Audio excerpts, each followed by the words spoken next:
Vatandaşa leksiyonlarımızda anlap olduğunu ahırda bir işe söz kılaydı.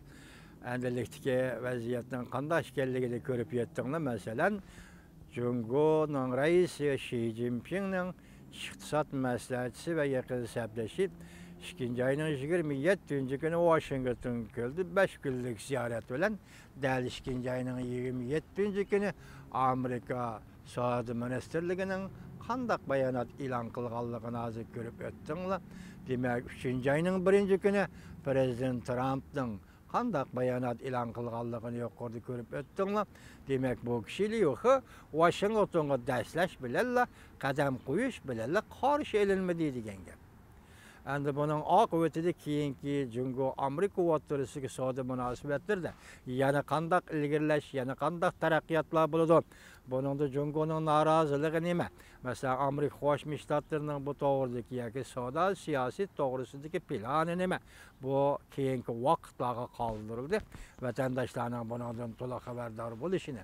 Masalan, biz boshda aytgandek, sizlarga leksiya so'zlashdan burun degandek, şu 2 ay içinde mesela 2 ayının 8. günü, 9. günü Devlet Mahkemesi'nin azası Cumhur'un yanıcıçını Washington'a evet o kişi neticesiz, önümsüz kayıttı. Ende ahırda 2 ayının 27. günü Lihu Efendi'nin Washington'a evet bu kişi hem şundakla hatta Prezident Trump'ın kabul kılışığı erişilmey. Prezident Trump'ın red kılışığı erişip devletiga qaytdi. Demak, bundan keyingi ish endi davomli takrorlanib kelayotgan bir gap. Jungo bilan Amerika Qo'shma Shtatlarida savdo urushi bo'lamdi. Bu savdo urushining ikki davlatga keltiradigan ziyonlari nima? Masalan, bundan nurg'un kishilarning tahlilida Amerika Qo'shma Shtatlari cho'qim g'alaba qiladi savdo urushida da'vat. Shundaq bo'lganda Jungo bu savdo urushiga bardoshlik bera oladi. Elimden kendi alqıp, hazır Cumhur'da eçilivatkan işki kurultay doğrusu toxtalaylık. Bu kurultayda qaralılgan meseleler neme? Konkret alda taxı bu oturgu çıkmadı. Doğru bətlerge şuna bir nəsi deyilmeyimiz. Bırak muhbirlar sual koyduğun sualların içinde asası kanunu özgertiş doğrusundaki suallar koyuşunu rədd qılınğanlıq doğrusu bazı xəbərlər geldi. Bu rasmi yalğan mən hukukunu olmaydı. Siz 2. umumi yığındı bu qatem 19. növbetlik 2. umumi yığında karar kıldınız, asasa kanunu özgertip, bakıvendilik tüzümünü yolu koyumuz, kararlılık sayılışını bekar kılımız dediniz. Ne degendiyken, endi bunu yığında muhbirlarına sual koyuşu ruhsat kılmışsınız, bu bir acayiplerini de işken. Bırak, moşurundan başka, yani asasa kanunu özgertildiğin maddeler var mı yok mu? Man bu meselenin en mühim, en nazik tarafı. Mesela alaylı 68 yıldan 1949 yılı 10. ayının 1. günü Cumhuriyet Halk Cumhuriyeti kurulgandan tatıp taka hazırgacha bu devletke halk sayılgan ve halk sayılımından ötken bir erbab rehberlik kılgını yok. Partiya kurultayı ve partiya kurultayı sayılımından ötken partiya rehberlik kılıp geldi. Bir yerde işki neyse diye vaxtada hükümet yoki xalq sayılımından ötken hükümet bu devletke rehberlik kılış gerekmi yoki partiya? Bunun için bu devlette köp partiyelik tüzüm yolu koyuluş gerekmi yoki yekke partiyelik birlik kompartiya bu devletke alakça rehberlik kılış gerekmi degan mesele. Hazır asası kanunu özgertkende reislikten bakıvendilikten mesela alaylı Cumhuriyet Halk Cumhuriyeti hükümetinin reisi ve Cumhuriyet Halk Cumhuriyeti hükümetinin devletinin mağu reisi. İşhanınız nerede efendim? Talay zamanlar öttü biz bunda sualını koyamadık, cungulukla hem koyamaydı. Mağu reis bolgan adamın işhanısı nerede? Reis bolgan adamın işhanısı nerede? Demek bir yerde hükümet inabetsiz. Fakat partiyanın degeni degen. Bugün endi asas kanun hükümet doğrusu ketivatıdır. Reis hukuku, bakıvendilik hukuku degen meselede. Eğer asas kanun şundak özgertip bakıvendilik hukukunu yol koyganda mavi reisi işhanı koyup birilemdi yok. Reis ki işhanı koyup işhanı içip birilemdi yok. Reis partiyanın işhanısı olturmaya kayıtıp çıkıp hükümetin işhanısı olturamdı yok. Bu meselelerde adi katardı ki bir katar meseleler hürmetlik vatandaş. Bir yerde zaten Cungo özüge kompartiya hükmürallık kılış gerek mi? Yok, hükümet hükmürallık kılış gerek mi? Şoňa moşunda aýlanıp benim Şinjan Uýgur Abdunum raýonuna keleyli. Şinjan Uýgur Abdunum raýonuny partiýa hökümranlyk kılıç gerekmi, hökümet hökümranlyk kılıç gerekmi? Mesela partiya hökümranlyk kılıç gerekmi yoki millet hökümranlyk kılıç gerekmi degen näse Şinjan Uýgur Abdunum raýonunda uzundan bir otlara çıkıp geldi. Mesela partiya hökümranlyk kıladigan bolsa Şinjan Uýgur Abdunum raýonuga neni adamlar var? Çünkü Kompartiyasiga a'zo bolup kirgen Mehmet Semet'le Samandek. Nimişki ula Şinjan Uýgur Abdunum raýony partikomunyň birinji sekretary bulanmaydy. Nimişki bulanmaydy. Fakat mawzudan ömrüniň ahyrda, medeniýet inqilaby däwrinde Seyfeddin Azizige Biňtüwäniniň komandallyk hukukyny, Şinjan her bir raýonynyň komandallyk hukukyny, Şinjan Uýgur Abdunum raýony partikomunyň reisi, sekretarlyk hukukyny, Şinjan Abdunum raýonynyň reis hukukyny, töt hukukny mawzudan Seyfeddinge takdim kılgan idi. Bu ezip gitişmi, yoki maksatmi, onu hukukun olmaydı. Çünkü Kompartiyasiň tarihida tünji ketim moşundak iş yüz bergen idi vatandaşım. Endi hazır keleyle, asasa kanunu özgertirkense qaysi meselelerini özgertse. Bu mesele tak oturga çıkmadı. Hükümet çünkü rehberlik kılış gerekmi yoki partiya. Ondaqda hükümet rehberlik kıldıgan biz köp partilik tüzüm yol koyamsa yok. Anlaşılan qaraganda hazır reis Xi Jinping köp partilik tüzümni yol koyuşni red kıptı.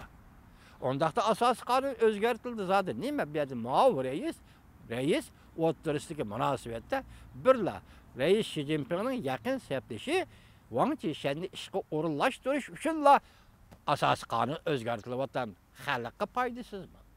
Bu närseni ama kurultay ahırlaşkandı görürüz. Endi siz bilen biz dikkat kıldıgan mesele bu dikkat kıldıgan yana bir mesele. Mesela Hindistan bilen Cungu oturusida bugün Tibet meselesi nazuk ayda, 3. ayda nazuk mesele bulup oturga çıkıptı. Mesela Hindistan Taşkı İşler Ministerligi'nin katibi Vijay 2. ayının 23. günü Cungu'nu ziyaret kıptı. Şundan mı? Ondan deyinken Yang Jiechi bilen görüşüpdi. Wang Yi, minister Wang Yi bilen görüşüpdi. Nurgun diplomatik söz ibaralaryny kıptı.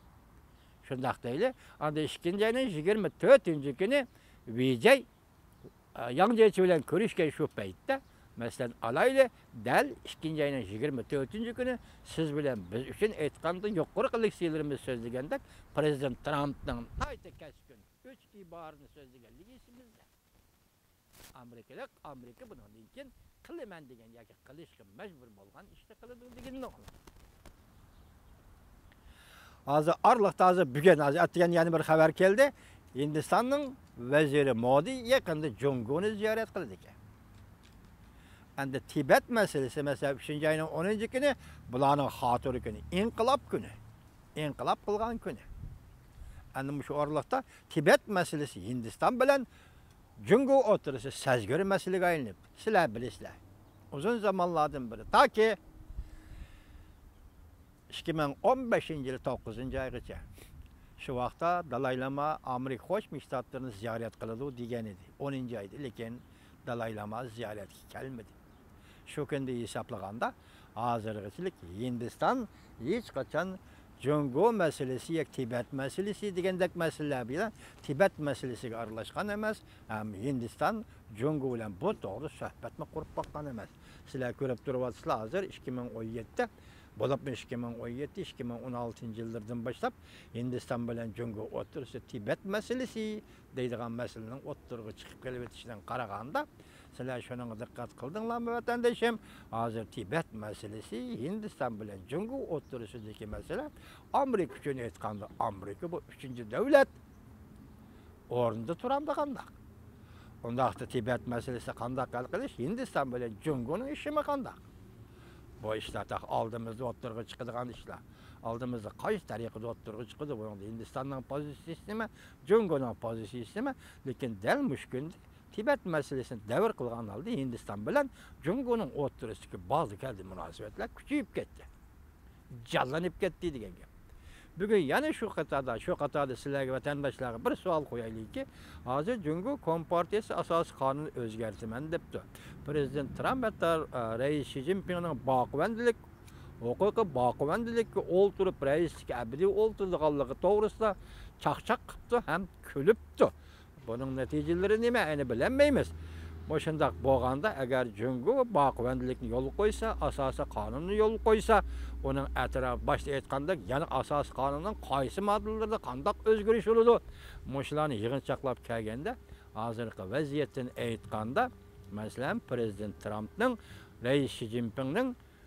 Reis Xi Jinpingning iqtisod maslahatchisi va yaqin shabdashi Liu Hening Washingtonga kelganda, Washingtonni ziyorat qilganda prezident Trumpning buni qabul qilmaganligi, men o'ylaymanki, vatandoshim albatta bu Jungoga qilingan bir besim. Jungoga kelayotgan bir besim deymiz buni. Endi niyat nayt yaxshi, usul chora nayt yaxshi. Hech qachon urush talashdan gapi yo'q. Bu yerda faqat so'zi to'g'risida gap ketyotadi. Shundaq bo'lgan holatda, lekin bu hozir Jungo qilingan bir besim deyli. Biz o'tganda leksiyamizda so'zlagandek Jungo hozir islohot davri kirdi dedi. Ilk bir leksiya deyiladi bormi? Partiya organ, davlat organlarini o'zgartirishdan iborat amaliyotda nayt zo'r siyosiy islohot davri kirdi degan.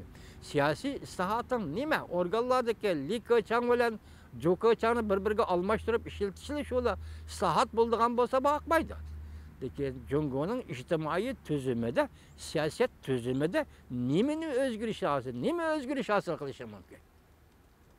Agar mushundaq niyatda, mushundaq fiilda va mushundaq kunda shu niyat bilan sen bugun Jungoda islohotni yo'l qo'ygan bo'lsang, yo'l qo'ymoqchi bo'layotgan bo'lsang, ishga qurultaydan keyin yana Amerika Qo'shma Shtatlari nemishqa bu savdo, tijorat masalasida yana shu darajada qattiq maydon bilan o'ttirg'i chiqyotdi. Buni qanday tushunish kerak deb vatandoshlarga savol qo'yamiz. Endi bu masala noqul ham ikki davlatning manfaati, savdo tijorat masalasi bo'lib qolsa, buningda chora yo'q. Amerika o'zining manfaatini qo'g'dash kerak. Lekin Amerika bu yerda davomli odil savdo, ahli adolatli savdo qilishini ta'kidlayotdi. Lekin bu savdo siyosiy yoki savdo urushi. Başta aytgandek ikki davlat o'rtasida savdo urushi bo'lib qolsa,